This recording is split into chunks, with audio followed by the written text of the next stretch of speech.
Après la rencontre présidée par le chef de l'État Ali Bongo Ondimba, les séances de travail entre le gouvernement et les partenaires sociaux se succèdent en vue de mettre en musique les instructions du numéro 1 gabonais en faveur des travailleurs pour répondre à la première exigence qui consiste, selon la plus haute autorité de notre pays, à mettre en place un cadre de concertation juridique en vue de l'ouverture immédiate des négociations.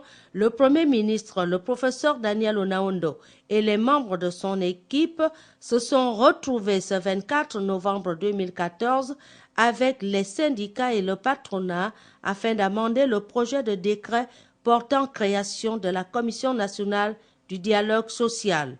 Ce texte de 18 articles est ainsi passé au peigne fin de l'intitulé même du projet au caractère permanent ou ponctuel de la commission en passant par le contenu des articles. Près de 4 heures de débat, parfois très houleux et surchauffé. L'intersyndical d'énergie financière, l'administration assimilée, propose de nouveaux articles devant intégrer ce projet de décret. L'intitulé du dialogue social. On ne peut pas vouloir, dialogue social, mais on veut faire les négociations. On ne peut pas vouloir le dialogue social, mais on veut être en grève. Mais c'est ça le dialogue social. Laissez parler votre collègue.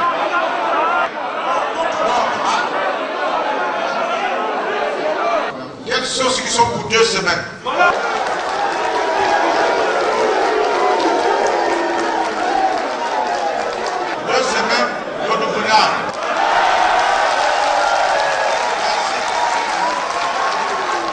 Finalement, le projet a été amendé à la satisfaction de tous et surtout du gouvernement. Je vous remercie sincèrement pour votre participation. Ça a mis du temps, ça n'a pas accouché d'une souris, ça a même accouché d'un éléphant.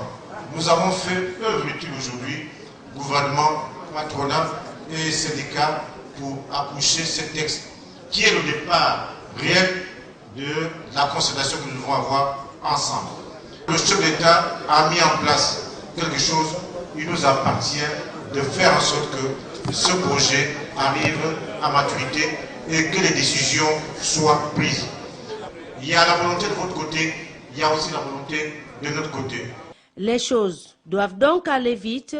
Le gouvernement attend désormais des organisations syndicales et patronales le dépôt de la liste de leurs représentants et la validation du règlement intérieur de la nouvelle structure avant le lancement officiel des négociations.